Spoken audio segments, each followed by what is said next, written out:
Good morning everyone. Chandra IAS के platform में आपका स्वागत है। अब मैं आपको कल जो क्वेश्चंस करवाए थे वायुमंडल की संरचना से, उसके आगे नेक्स्ट एमसीक्यू कराने जा रही हूँ। कल मैंने आपको 1 to 30 तक मैंने करा दिए थे एमसीक्यू।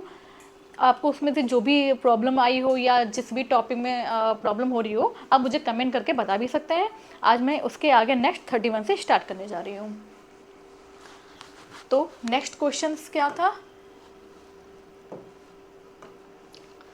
कि समताप मंडल को जेट विमानों की उड़ान के लिए आदर्श माना जाता है, क्योंकि समताप मंडल को जेट विमानों की उड़ान के लिए आदर्श माना जाता है क्योंकि ऑप्शन एज क्या है, इस परत में उपस्थित ओजोन के कारण ईंधन की खपत कम होती है। एक ऑप्शन ये है। नेक्स्ट ऑप्शन क्या है, इस परत में तापमान सम रहता है जो ईंधन की दक्षता के लिए अनुकूल परिस्थिति है। ओके। थर्ड ऑप्शन क्या है, यह परत विमान भेदी शस्त्रों की मारक क्षमता से बाहर है। आप लोग ध्यान से इसके ऑप्शन पे ध्यान दीजिएगा। और चौथा ऑप्शन क्या है कि इस परत में बादल तथा अन्य मौसमी घटनाएं नहीं होती हैं। ठीक है, तो ये मैंने अभी कल वाली क्लास में बताया था, जो ये लेयर होती हैं TSM, tropo strato, mesosphere, iono and exosphere. ठीक है, तो ये चीज़ मैंने बताई थी कि सारी जो मौसमी गतिविधियाँ होती हैं वो किस लेयर में होती हैं, वो होती क्षोभ मंडल में यानी ट्रोपोस्फेयर में। ठीक है, उसके बाद क्या आता है, स्ट्रेटोस्फेयर यानी समताप मंडल आता है। तो उसमें क्या होता है कि समताप मंडल में मौसमी गतिविधियाँ ना के बराबर होती हैं। यहाँ पे जो वायु होती है या एटमॉस्फेयर होता है या वायुमंडलीय दाब होता है, जो भी होता है, ये यहाँ पे बहुत ही शांत होती है। ठीक है, तो जिसकी वजह से यहाँ पे जो एरोप्लेन या हवाई जहाज़ के चलने की जो दशाएं होती है बहुत ही सामान्य होती है और बहुत ही फेवरेबल कंडीशन होती है यहाँ पे। ठीक है, तो यहाँ पे क्या है कि इस परत में बादल तथा अन्य मौसमी घटनाएं नहीं होती हैं। तो ये सबसे ज़्यादा अप्रोप्रिएट ऑप्शन है। अब सी वाला ऑप्शन क्या है कि यह परत विमान भेदी शस्त्रों की मारक क्षमता से बाहर है। तो इसका कोई मतलब नहीं है कि विमान भेदी शस्त्र क्या ही मतलब है। नेक्स्ट ऑप्शन क्या था, इस परत में तापमान सम रहता है जो ईंधन की दक्षता के लिए अनुकूल परिस्थिति है। ईंधन की दक्षता के लिए अनुकूल परिस्थिति नहीं। ठीक है, ये भी कोई अच्छा आंसर वो नहीं है कि तापमान समान रहता है और ईंधन की दक्षता के लिए अनुकूल परिस्थिति। ईंधन ऑलरेडी बहुत अच्छी क्वालिटी का यूज ही हो रहा है। ठीक है, और नेक्स्ट ऑप्शन क्या था कि इस परत में उपस्थित ओजोन के कारण हुई ईंधन की खपत कम होती है। तो ओजोन की लेयर से ईंधन की खपत में कोई अंतर नहीं है। ठीक है, तो सबसे ज़्यादा अच्छा ऑप्शन क्या है कि इस परत में बादल तथा अन्य मौसमी घटनाएं नहीं होती हैं, जो आपको पढ़ा सा लगेगा। ठीक है, तो that is right question. In English, the stratosphere is considered ideal for jet aircraft flight because क्या है, option A, the presence of a ozone in this layer reduces fuel consumption। ये गलत है ऑप्शन। ठीक है, reduces fuel consumption। ठीक है, next option क्या था कि the temperature in this layer remains constant which is a favourable condition for fuel efficiency. ठीक है, तो फ्यूल इफिशियंसी की बात कर रहे हैं एंड क्या बोल रहे हैं कि फेवरेबल कंडीशन है काहे के लिए, फ्यूल इफिशियंसी के लिए। तो ये भी राइट ऑप्शन नहीं है। ठीक है, अब नेक्स्ट ऑप्शन सी में क्या है कि this layer is outside the range of anti aircraft weapons. Anti aircraft weapons, तो ये तो आपको बिल्कुल out of the box type का कुछ ऑप्शन या शब्द लग रहा होगा कि एंटी एयरक्राफ्ट वेपन्स की बात होने लग जा रही है ना। आप मौसमी दशाओं की बात पढ़ रहे हो और यहाँ वेपन्स की बात हो रही है, तो वो वैसे भी काट सकते हो। तो यहाँ पे सबसे अच्छा अप्रोप्रिएट ऑप्शन क्या लग रहा है कि this layer is free of clouds and other weather disturbance. ठीक है, कि मतलब फ्री ऑफ क्लाउड्स है और अदर वेदर डिस्टर्बेंस नहीं है। ठीक है, क्लियर। अब नेक्स्ट क्वेश्चन क्या है कि समताप मंडल के संबंध में निम्न में से कौन सा कथन असत्य है। ठीक है, ये बहुत अच्छे से देखिएगा, सत्य या असत्य ना, ट्रू या फॉल्स क्या पूछ रहा है। इसमें असत्य मतलब आपको रॉन्ग ऑप्शन में टिक लगाना है कि गलत क्या है। ठीक है, तो फर्स्ट ऑप्शन क्या है कि समताप मंडल का विस्तार 50 किलोमीटर की ऊंचाई तक पाया जाता है। क्षोभ मंडल, समताप मंडल, ओके, 50 किलोमीटर तक। अब क्या है समताप मंडल, बी ऑप्शन क्या है कि समताप मंडल की सीमा आयन मंडल से मिलती है? समताप मंडल की सीमा आयन मंडल से मिलती है। तो अच्छा, एक बार मैं पूरा ऑप्शन पढ़ लेती हूँ, फिर मैं इसको डिक्टेट करती हूँ अच्छे से। नेक्स्ट सी ऑप्शन क्या है? इस मंडल में बादलों का अभाव पाया जाता है, समताप मंडल। ओके। इस मंडल में धूल कण और जलवाष्प की मात्रा में काफ़ी कम होती है। ठीक है। In English, which of the following statement about the stratosphere is false? What is this? The stratosphere extends up to an altitude of 50 kilometre. Okay. Next option is the boundary of the stratosphere meets the ionosphere. Okay. And clouds are absent in this layer. Okay. And last option is the amount of the dust particles and water vapor is very low in this layer. Okay, clear? तो अब मैं इसका समझाती हूँ। तो पहला option, आपने ये चीज़ आपने पढ़ा होगा कि क्षोभ मंडल, समताप मंडल, ठीक है, यानी ट्रोपोस्फेयर है, स्ट्रेटोस्फेयर। तो सबसे ज़्यादा मौसमी गतिविधियाँ troposphere, stratosphere comparison to troposphere, यहाँ पे मौसमी गतिविधियाँ बहुत कम होती, मतलब ना के बराबर होती हैं। प्लस समताप मंडल का विस्तार 50 किलोमीटर की ऊंचाई तक पाया जाता है। ये राइट आंसर है। ओके, ठीक है। समताप मंडल की सीमा आयन मंडल से मिलती है। कैसे हो सकता है? जैसे आपने पढ़ा ट्रोपोस्फेयर, स्ट्रेटोस्फेयर, मेसोस्फेयर आ रहा है, यानी क्षोभ मंडल, समताप मंडल, मध्य मंडल, देन आएगा आयनोस्फेयर या आयन मंडल आएगा, फिर सबसे लास्ट में आएगा बहिर्मंडल। तो इसकी सीमा कैसे मिलेगी? ये समताप मंडल की सीमा आयन मंडल से मिलती है। टोटली रॉन्ग ऑप्शन है, ठीक है, नहीं हो सकता, मध्य मंडल से मिलती है। नेक्स्ट ऑप्शन क्या है? इस मंडल में बादलों का अभाव पाया जाता है। राइट, अभाव पाया जाता है, ये भी राइट ऑप्शन है। नेक्स्ट क्या है?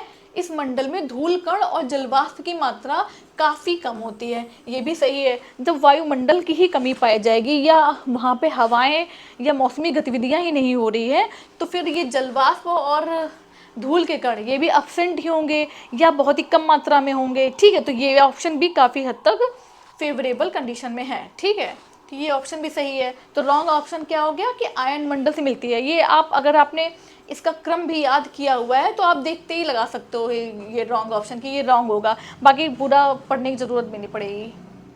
ठीक है। नेक्स्ट क्वेश्चन इज कि ओजोन परत के प्रतिवर्ष 7% की दर से अवक्षय के कारण उसमें 10 मिलियन वर्ग किलोमीटर के आकार का एक बड़ा छिद्र बन गया है। यह छिद्र अवस्थित है, मतलब okay, due to the depletion of the ozone layer at the rate of 7% per year, a large hole of 10 billion square kilometer has formed in it. This hole is located. Okay, मतलब ozone जो छिद्र बना हुआ है वो कहाँ पे located है। ठीक है, तो आपने शायद कभी भी बुक में पढ़ा ही होगा कि ओजोन छिद्र क्या है कि अंटार्कटिका में है, नॉट आर्कटिक, अंटार्कटिक में है। ठीक है, तो ये वाला हो गया, ये आर्कटिक हो गया, ये अंटार्कटिक हो गया। तो ओजोन छिद्र कहाँ पे है? अंटार्कटिका के ऊपर बना हुआ है। ठीक है, वो भी कैसे ये फॉर्म्ड हुआ है? ड्यू टू पोल्यूशन, यानी कि पोल्यूशन ज़्यादा होने के कारण यहाँ पे अंटार्कटिका के ऊपर ओजोन की जो परत है काफ़ी कम हो गई है और वो छिद्र जैसा बन गया है। ठीक है, अबव अंटार्कटिका, ये option clear. Next question is वातावरण की वह परत जो रेडियो तरंगों को परावर्तित करती है। वातावरण की कौन सी परत है जो रेडियो वेव्स को रिफ्लेक्ट कर दे रही है? ठीक है, एटमॉस्फेयर की रिफ्लेक्ट्स रेडियो वेव, है ना।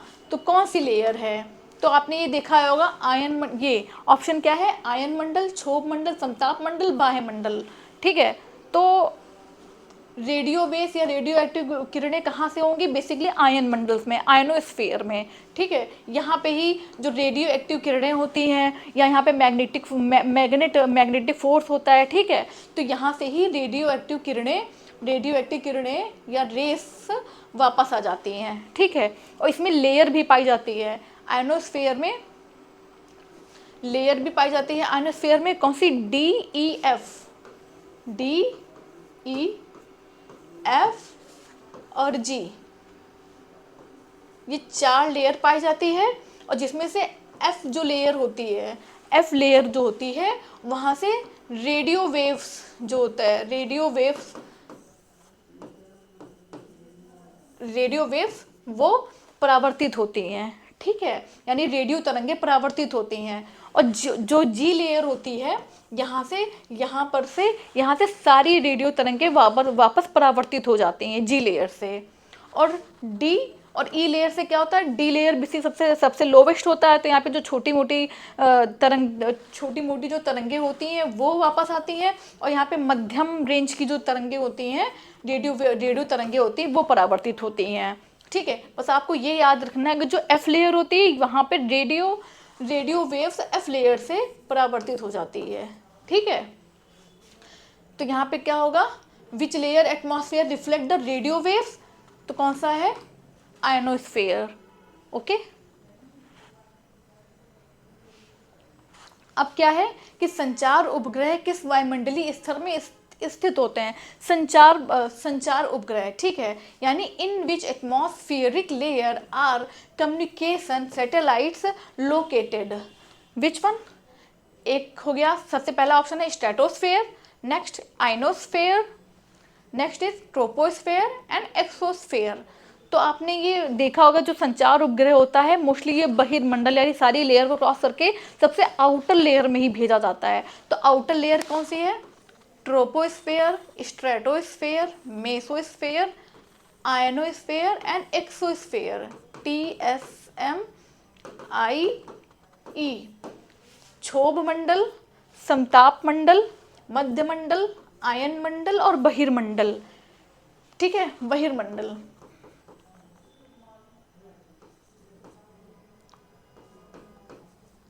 तो क्या है कि संचार उपग्रह किस वायुमंडलीय स्तर में स्थित होते हैं? तो क्या आएगा आंसर? बहिर्मंडल, ठीक है, यानी एक्सोस्फेयर में आते हैं, ओके, क्लियर। नेक्स्ट, कि वायुमंडल में ओजोन स्तर के अवक्षय का कारण निम्नलिखित में से कौन सा रसायन है? कि ओजोन डिप्लीशन हो रहा होता है, तो उसका मतलब रीज़न क्या है, किस वजह से जो ओजोन की परत होती है वो क्षय हो रही है, कम हो रही है ना। अगर पोल्यूशन हो रहा है तो पोल्यूशन में मेजर गैसेस कौन कौन सी हैं जिससे ओजोन की परत हल्की पड़ रही है, ठीक है। तो इसमें क्या क्या ऑप्शन है? Number 1 sulphur dioxide, CO2, nitrous oxide या CFC, ठीक है, क्लोरोफ्लोरोकार्बन। तो ये आपने पढ़ा ही होगा, जो CFC होती है, ठीक है, CFC या क्लोरोफ्लोरोकार्बन गैस होती है, ये जो आपने देखा होगा फ्रिज में, रेफ्रिजरेटर में यूज़ किया जाता है या AC में यूज़ कर लिया जाता है, ठीक है। और कभी कभी बड़े बड़े कारखानों के द्वारा जो धुआं निकलता है उसमें भी ये CFC गैस निकलती है, तो ये ओजोन लेयर को बहुत ज़्यादा हानि पहुँचाती है, ठीक है। बाकी अन्य सल्फर ऑक्साइड कम पहुंचाती है, पर मेजर जो हानि पहुंचाती है वो कौन सी गैसेस करती है? CFC यानी क्लोरोफ्लोरोकार्बन, ठीक है। Which one of the following chemical is responsible for the depletion of the ozone layer in the atmosphere?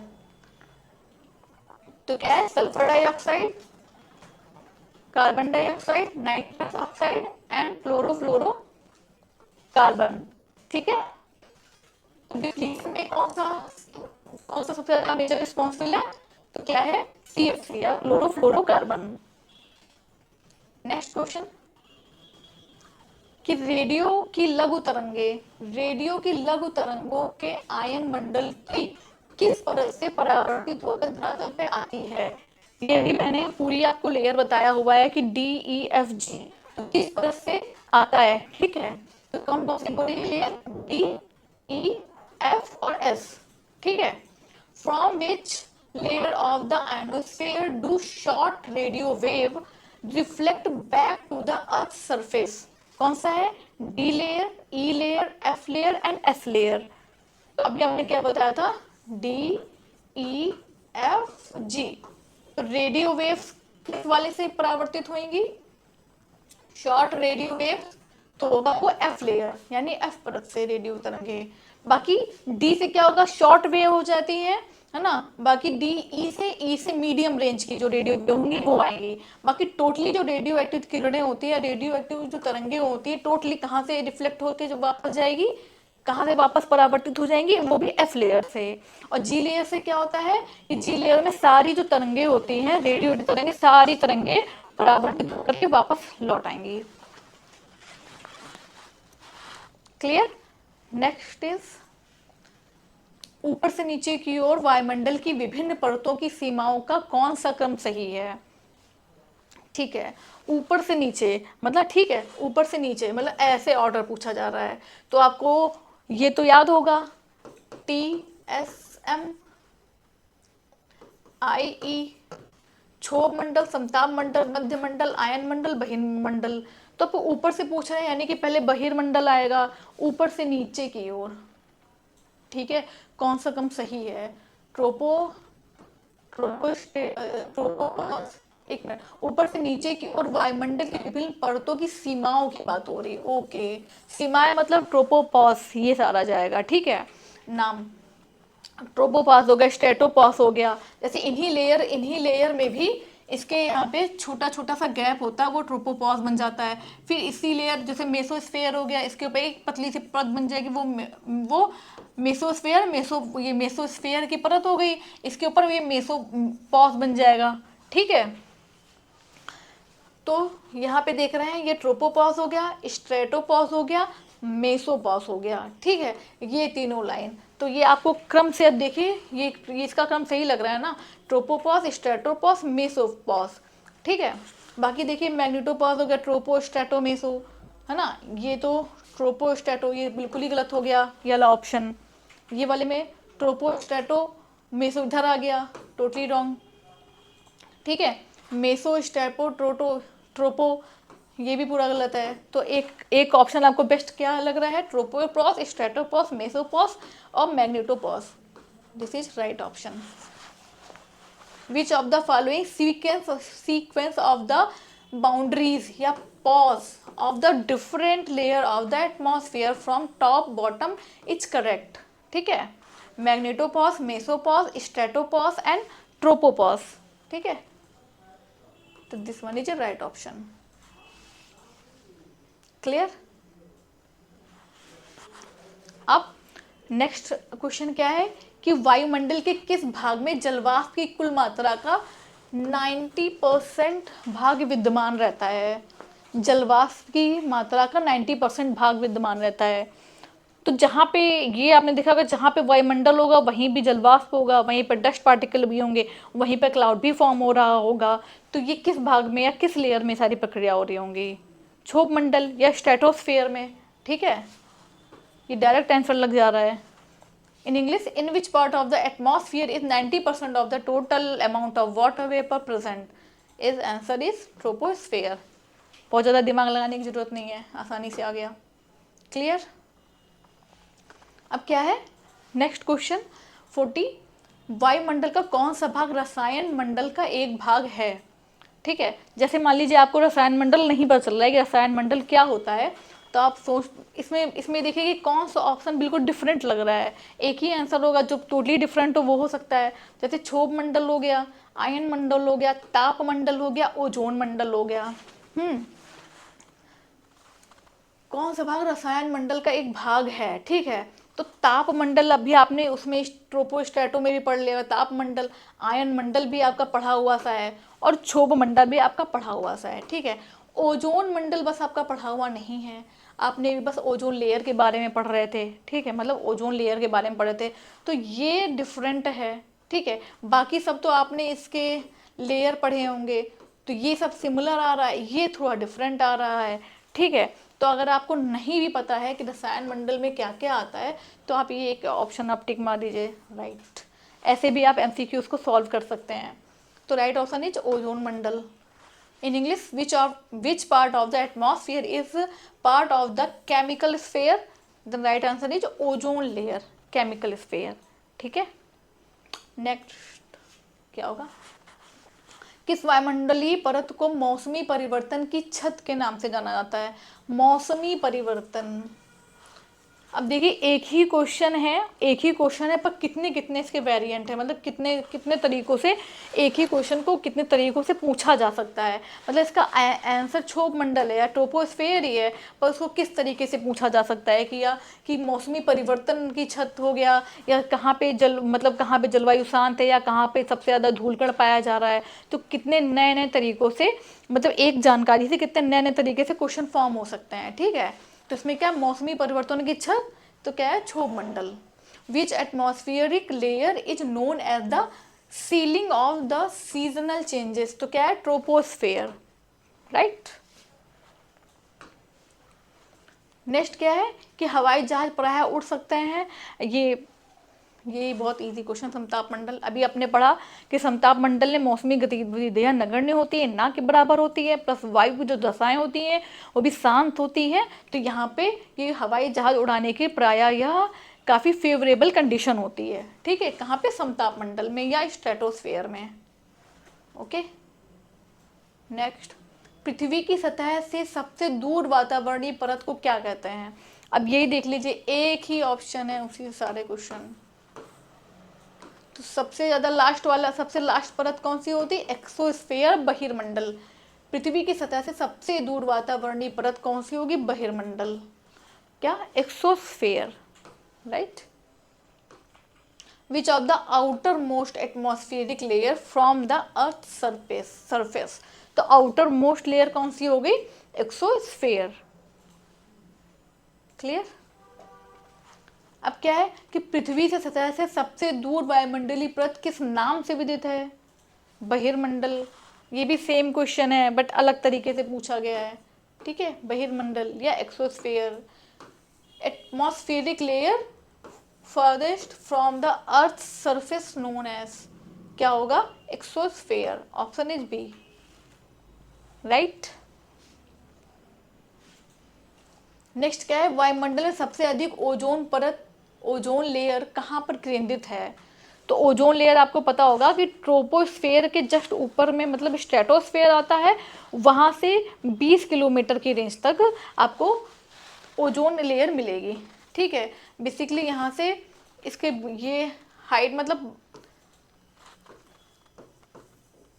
80 तक में होता है, 30 और 50 लेयर में 30 किलोमीटर तक आपको, मतलब 30 किलोमीटर तक आपको ओजोन लेयर दिख जाएगी, अच्छी मात्रा में ओजोन लेयर दिखेगी। ठीक है, उसके बाद मतलब इसकी ऊंचाई 80 किलोमीटर तक हो जाती है।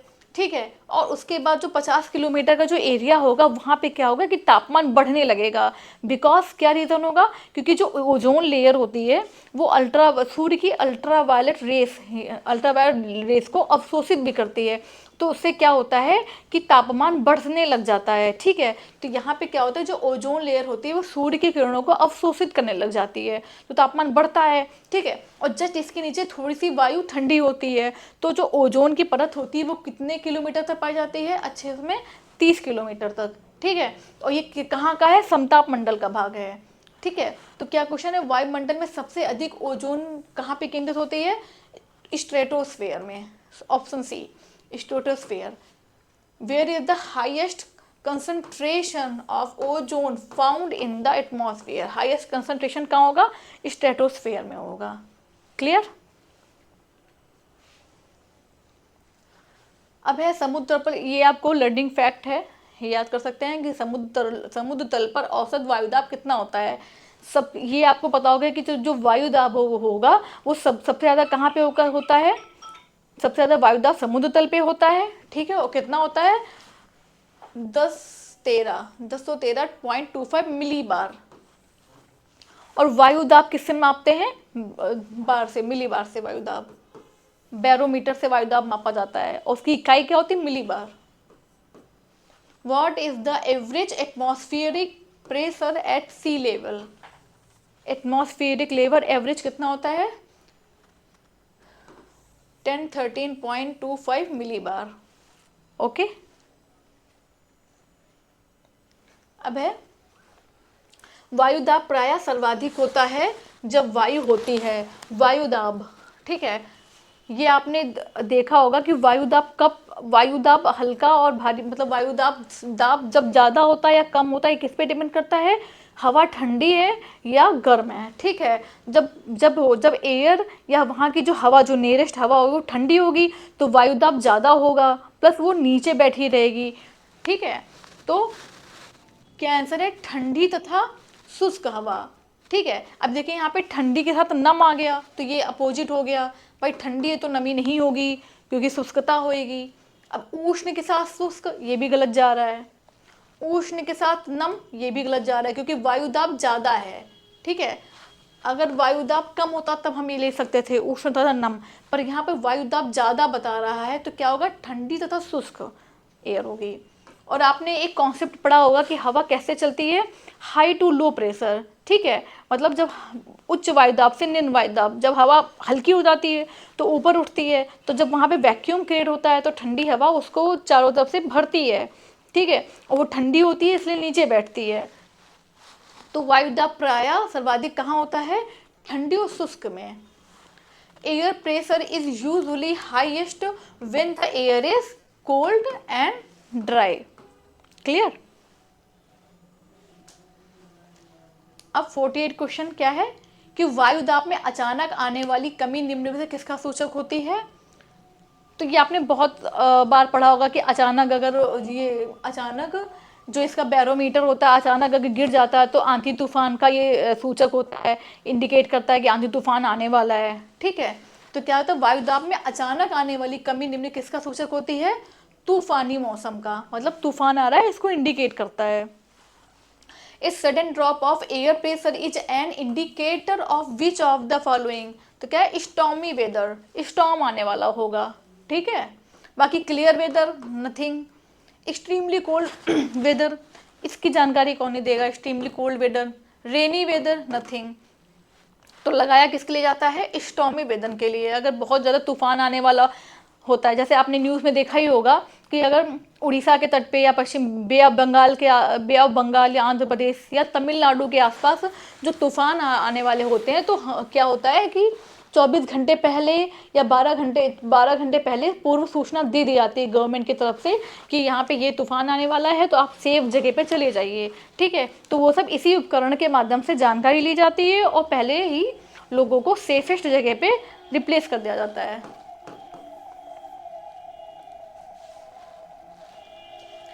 नेक्स्ट क्वेश्चन कि सामान्य वायुदाब पाया जाता है, सामान्य वायुदाब, सामान्य या एवरेज, तो ये बताया था मैंने कहाँ पे, सागर तल पे। वायुदाब, सामान्य वायुदाब। अब पर्वतों पर वायुदाब कैसा होगा, कम होगा, बिकॉज जैसे जैसे हम लोग हाइट पे जाएंगे तो यहाँ पे क्या होगा कि हवा विरल होती जाएगी, यहाँ पे क्लाउड्स भी कम होगा और वायु क्या होगा, विरल होती जाएगी। अगर विरल मतलब बहुत दूर दूर यहाँ से कण पाए जाएंगे, ठीक है, तो वहाँ पे एयर प्रेशर लो हो जाएगा, वायुदाब कम होगा, ठीक है। तो वायुदाब सामान्य नथिंग, कम होगा। रेगिस्तान में ऑलरेडी लो प्रेशर, इतनी गर्मी पड़ रही है, ऑलरेडी लो प्रेशर है, तो वहाँ पे कैसे सामान्य वायुदाब होगा, वहाँ पे भी समय एक्सट्रीम लो होगा। धरातल के 5 किलोमीटर के ऊपर नथिंग, धरातल के 5 किलोमीटर के ऊपर यहाँ पे वेरिए मतलब वेरिएंट करेगा कि क्या कंडीशन चल रही है, मॉर्निंग के टाइम का है कि इवनिंग के टाइम का ले रहे हैं या मिड वाला टाइम ले रहे हैं, ठीक है। क्योंकि अगर दोपहर के टाइम का हम लोग लेंगे तो सूर्य की किरण बहुत ज़्यादा पड़ेगी, ठीक है, जिससे धरातल एकदम गर्म हो जाएगा तो एयर प्रेशर कम होगा। और यही इसी एरिया में अगर हम 6 बजे की बात करें तो तब ठंडक रहती है तो धरातल ठंडा रहता है, तो क्या होगा, जो एयर प्रेशर होगा या वायुदाब होगा ज़्यादा होगा, ठीक है। तो यहाँ ये चेंज हो रहा है। तो एक सामान्य कहाँ पे होगा, सागर तल पे, ये राइट कंडीशन है, सागर तल पे सामान्य वायुदाब पाया जाएगा। In English, normal atmospheric pressure is found on mountains, desert, sea level and 5 kilometre above the ground. तो right option is at sea level. Okay. 50 question कि निम्नलिखित में से कौन सा कथन सत्य है। राइट ऑप्शन हम लोग को जानना है, क्या है कि सागर तल पर वायुदाब अधिकतम होता है। दिस इज राइट, अभी बताया इतना एक्सप्लेन करके। अब वायुदाब को मिली बार में मापा जाता है, राइट, मिली बार में मापते हैं हम लोग, और बैरोमीटर का सूचक होता है किसी भी स्थान पर वायु दाब 2 बार और 2 बार घटता है और 2 बार बढ़ता है। ठीक है, अब इसको मैं एक्सप्लेन करती हूँ, 1 मिनट इंग्लिश में पढ़ देती हूँ। Which of the following statements is true? Air pressure is highest at sea level is right option. Air pressure is measured in a millibar, right option. Air pressure is increases and decreases twice at any given location. अब इस option में क्या है कि जैसे कि air pressure या वायु दाब 2 बार बढ़ता है 2 बार घटता है, तो कैसे? एक कंडीशन होगी सुबह 6 बजे, ठीक है, तब यहाँ पे क्या हो रही होगी? ठंड होगी तो एयर का जो दाब है, हवा ठंडी होगी, ठंडी हवा होगी तो भारी होगी, ठंडी हवा भारी होगी, ठीक है, तो एयर प्रेशर ज़्यादा होगा। अब हम इसी टाइम को ले लेते हैं 12 बजे। अगर हम देखें तो 12 बजे क्या होता है कि सूर्य सीधा चमकता है, गर्मी ज़्यादा पड़ रही होती है, तो अब जो वायु होगी वो क्या होगी? गर्म होगी, तो यहाँ पे लो प्रेशर क्रिएट होगा, LP, ठीक है, लो प्रेशर क्रिएट हो जाएगा। देयर आफ्टर अगर हम लोग यही मेज़र करें 4 बजे के आसपास, तो क्या होगी? धीरे धीरे सूर्य की किरणें पृथ्वी पर तिरछी पड़ेंगी, ठीक है, तिरछी पड़ेंगी, मतलब पहले अगर 12 बजे स्ट्रेट पड़ रही थी तो 4 बजे तिरछी पड़ेंगी, तो धीरे धीरे फिर से गर्मी कम होने लग जाएगी और वायु ठंडी होने लग जाएगी। वायु यहाँ पे फिर से ठंडी होएगी, तो फिर से धीरे धीरे यहाँ पे हाई प्रेशर क्रिएट होगा। और इसका हाईएस्ट टाइम कब आएगा? फिर अगर हम लोग 8 बजे या शाम को फिर से 6 बजे देखें, तो क्या होगा कि हवा और धरातल वो भी पूरी तरीके से ठंडा होने के कंडीशन में होगा। तो क्या होगा? धरातल ठंडा हो रहा होगा, तो यहाँ पे हाई प्रेशर फिर से हो जाएगा। तो यहाँ पे क्या कंडीशन हो गई कि किसी भी स्थान पर वायु दाब 2 बार बढ़ता है 2 बार घटता है। अब क्लियर है कि 2 बार कब बढ़ रहा है? 2 बार 12 बजे के आसपास और 4 बजे के आसपास, और 2 बार कब ठंडा होएगा? सुबह 6 बजे और शाम को 6 बजे के आसपास। क्लियर ये पॉइंट? नेक्स्ट इज कि निम्नलिखित में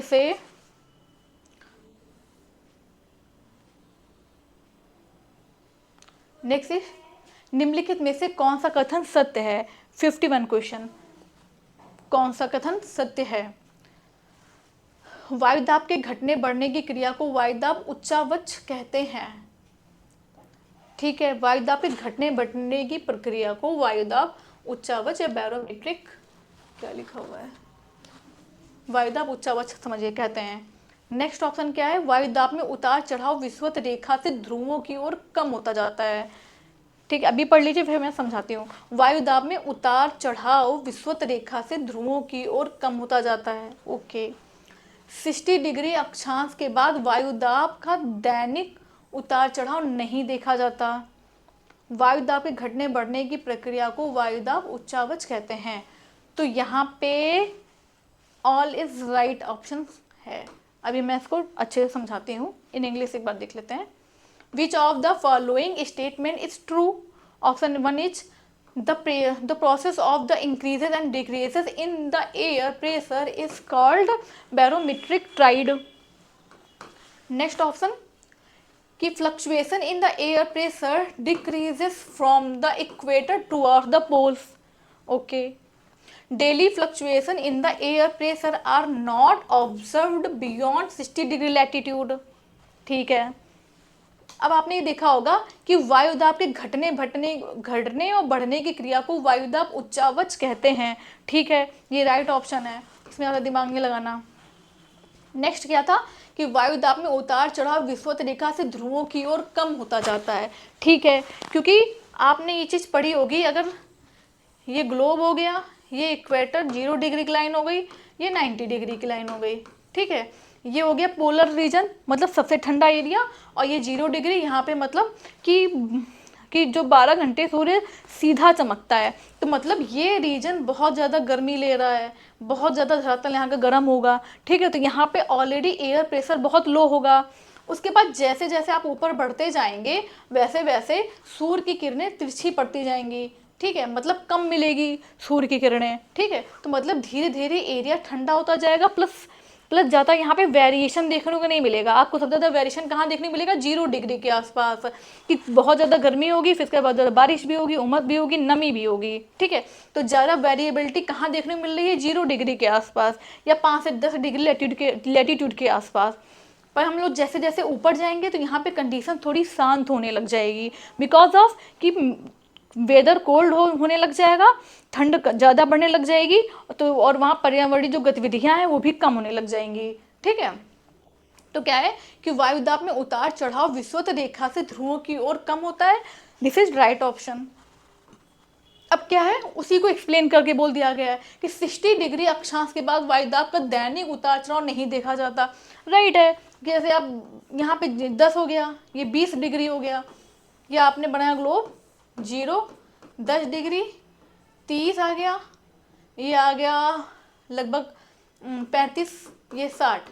तो 60 के आगे 70, 80, 90 ये आप लगभग पोलर के आसपास पहुंच रहे हैं, पोलर एरिया के आसपास। तो यहाँ पे क्या होगा, सूर्य की लगभग तिरछी किरणें पड़ेंगी, मतलब यहाँ पे ठंडा होगा, तो मतलब यहाँ पे क्या होगा कि वायुदाब का दैनिक उतार चढ़ाव नहीं देखने को मिलेगा, बहुत कम यहाँ पे मतलब अंतर पाया जाएगा, ठीक है।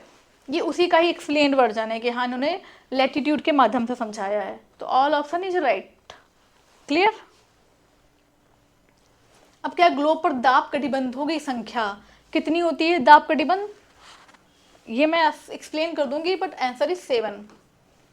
How many pressure belts are there on the globe, 7।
अब जैसे ग्लोब में आपने देखा होगा कि यहाँ पे ये 0 डिग्री की लाइन हो गई, ठीक है, इक्वेटर, यहाँ पे लो प्रेशर, इसके बाद ये लगभग आएगा हाई प्रेशर 30 to 35 डिग्री के आसपास। तो ये क्या पड़ेगा, उपोष्ण उच्च वायुदाब कटिबंध, है ना, यहाँ पे हाई प्रेशर होगा। फिर उसके बाद आएगा ये 60 से 65 डिग्री के आसपास, कौन सा आएगा, उपध्रुवीय निम्न वायुदाब, ठीक है, ये 60 से 65 डिग्री लैटिट्यूड के आसपास आएगा, ठीक है। तो अब हमें तापजन्य में कौन कौन सा होता है, एक तो 0 डिग्री लैटिट्यूड, देन इसमें 3 है, इसमें 4 हैं, और एक हो गया 90 degree north pole and 90 degree south pole. ये हो गया तापजन्य। और गतिजन्य में 4 कौन कौन से आएंगे, एक ये आ जाएगा कि उपोष्ण उच्च वायुदाब कटिबंध, उपोष्ण उच्च वायुदाब कटिबंध। तो ये हो जाएगा दोनों गोलार्धों में, नॉर्दर्न हेमिस्फेयर और सदर्न हेमिस्फेयर, दोनों गोलार्धों में, मतलब उत्तरी गोलार्ध और दक्षिणी गोलार्ध में दोनों। तो एक ये 2 हो गया। उसके बाद उपध्रुवीय निम्न वायुदाब, उपध्रुवीय निम्न वायुदाब, तो ये भी दोनों ही हेमिस्फेयर में जाएगा, ठीक है, उत्तरी गोलार्ध में भी होगा और दक्षिणी गोलार्ध में। इस तरह 4 गतिजन्य हो गया और 3 तापजन्य हो गया, ठीक है, टेम्परेचर के हिसाब से। तो टोटल नंबर कितना हो गया, 7। ठीक है, तो हम लोग ऐसे डिवाइड कर सकते हैं इसको, ग्लोब। क्लियर? नेक्स्ट, विश्वती निम्न दाब पेटी का विस्तार विषुवत रेखा के दोनों ओर कितने अक्षांश तक पाया जाता है? विश्वती निम्न दाब पेटी, ठीक है, विश्वती निम्न दाब पेटी। निम्न दाब मतलब लो प्रेशर। लो प्रेशर कहाँ पे क्रिएट हो जाएगा? बेसिकली 0 डिग्री या उसके आसपास के लैटिट्यूड में। तो ये लगभग 5 डिग्री नर्दर्न या सदर्न हेमिस्फीयर में, ठीक है। तो विश्वती निम्न वायुदाब कहाँ पाया जाएगा? 5 डिग्री के आसपास। यहाँ पे सबसे हाईएस्ट लो प्रेशर होगा, बिकॉज इक्वेटर है और सूर्य की किरणें बिल्कुल सीधी पड़ रही हैं, तो धरातल सबसे ज़्यादा गर्म होगा, तो यहाँ पे लो प्रेशर ज़्यादा क्रिएट होगा, ठीक है। तो 0 degree northern 0 degree north latitude and 5 degree north latitude and 5 degree southern latitude या साउथ लैटिट्यूड में, ठीक है, नॉर्थ एंड साउथ लैटिट्यूड में, ठीक है। क्या होगा? विषुवत रेखा दोनों ओर कितने अक्षांशों तक मिलते हैं? 5 degree. To what latitude does the equatorial low pressure belt extend on either side of the equator? 5 degree, okay. अब क्या है? डोलड्रम पेटी का विस्तार सामान्यतः कहाँ पाया जाता है? तो मैं ये क्वेश्चन आपको समझा दे रही हूँ 55, ठीक है। डोलड्रम क्षेत्र की विशेषताएं। अब डोलड्रम क्या होता है ये एक बार समझ लीजिए। जैसे ये ग्लोब हो गया, ये 0 डिग्री हो गया, ठीक है, थोड़ा थोड़ा समझ में आ रहा होगा आपको ग्लोब टाइप। ये इधर लाइन गई 5 डिग्री के आसपास, 5 डिग्री, फिर ये 10, फिर 30, 35 अपवर्ड वैसे चलता चला जाएगा, ठीक है। अब क्या होता है कि यहाँ पे 5 डिग्री के आसपास सबसे ज़्यादा मतलब गर्म होता है, तो यहाँ पे क्या होता है, जो व्यापारी पवन या ट्रेड विंड्स होती है उनका अवरोहण होता है, वो अवरोहण होकर के ऊपर उठती हैं, ठीक है। जो ट्रेड विंड आती है वो ऊपर उठ जाती है, यहाँ से ऊपर उठ जाती है, तो क्या होता है, अवरोहण होकर ऊपर उठती है, तो क्या होता है, जो धरातल की जो वायु होती है, जो नीचे की वायु होती है, जो यहाँ बह रही होती है, वो काफ़ी शांत होती है तथा एक निश्चित दिशा में प्रवाहित हो रही होती है, ठीक है। तो जिससे क्या होता है कि यहाँ पे ये जो पेटी होती है, ये क्या होता है, डोलड्रम पेटी या उष्णकटिबंधीय जो पेटी बनती है, तो ये उष्णकटिबंधीय पेटी बन जाती है यहाँ पे, ठीक है। तो ये इतना भाग क्या कहलाता है? डोलड्रम पेटी कहलाती है, ठीक है, डोलड्रम पेटी। और इसको ITCZ भी बोलते हैं, डोलड्रम या ITCZ पेटी, ठीक है। और ये कैसे बनता है कि यहाँ पे क्या होता है कि सबसे ज़्यादा तो सूर्य की गर्मी पड़ती है, लो प्रेशर होता है, और यहाँ पे क्या होता है, वायु का अवरोहण होता है, ठीक है। और इसके बाद जो उसकी धरातल की वायु होती है वो काफ़ी नम, हल्की, गर्म, हल्की और एक निश्चित दिशा में प्रवाहित होती है, तो जिससे यहाँ पे एक शांत एरिया क्रिएट हो जाता है, और वही शांत एरिया क्या कहलाता है? डोलड्रम कहलाता है, ठीक है। ये डोलड्रम पेटी भी कहलाती है तथा यह एरिया ITCZ भी कहलाता है। Clear? The doldrum belt is generally found in the following region: 0 to 5 degree north and south. ये आंसर होगा, दोनों 0 से 5 डिग्री नॉर्थ एंड साउथ के बीच में ये क्रिया होगी, यहाँ पे डोलड्रम पेटी पाई जाएगी, ठीक है। डोलड्रम पेटी या ITCZ both are equal. Next question, doldrum क्षेत्र की विशेषता क्या होती है? मैंने अभी बताया, निम्न दाब एवं वायु का अवतलन, निम्न दाब एवं मंद पूर्वी पवन। देखो लो प्रेशर तो है, ठीक है, वायु का अवतलन या अवरोहण, ठीक है, हो सकता है। मंद एवं पूर्वी पवन, मंद पूर्वी पवन गलत। सामान्य दाब, नो, सामान्य दाब नहीं होगा, बिकॉज ये इक्वेटर की बात है, सामान्य दाब नहीं होगा। निम्न दाब एवं शांत पवन, ठीक है, ये ज़्यादा अप्रोप्रिएट ऑप्शन लग रहा है कि जैसे मैंने बताया, यहाँ पे क्या होता है कि जब वायु का अवरोहण होता है तो जो धरातल की जो वायु होती है वो काफ़ी गर्म होती है, नम होती है और शांत होती है, क्योंकि कम शांत होती है, और क्या होता है, एक निश्चित दिशा में प्रवाहित हो रही होती है, ठीक है। तो वहाँ पे वो डोलड्रम क्षेत्र बन जाता है, ठीक है। तो क्या ऑप्शन सबसे ज़्यादा सही ऑप्शन क्या है कि निम्न दाब या लो प्रेशर और शांत पवन होती है, ठीक है, ये ऑप्शन सबसे करेक्ट है। यहाँ पे कहते हैं निम्न दाब में वायु का अवतलन नहीं, अवरोहण होता है, नॉट अवतलन। In English, the speciality of the doldrum region is low pressure and calm wind. ठीक है, this is right option. Okay, अब इसके नेक्स्ट क्वेश्चन मैं आपको कल वाले क्लास में करा दूंगी, जो 4-5 बचे हुए वो, उसके बाद पवन वाला या एयर वाला चैप्टर चालू करेंगे। Thank you.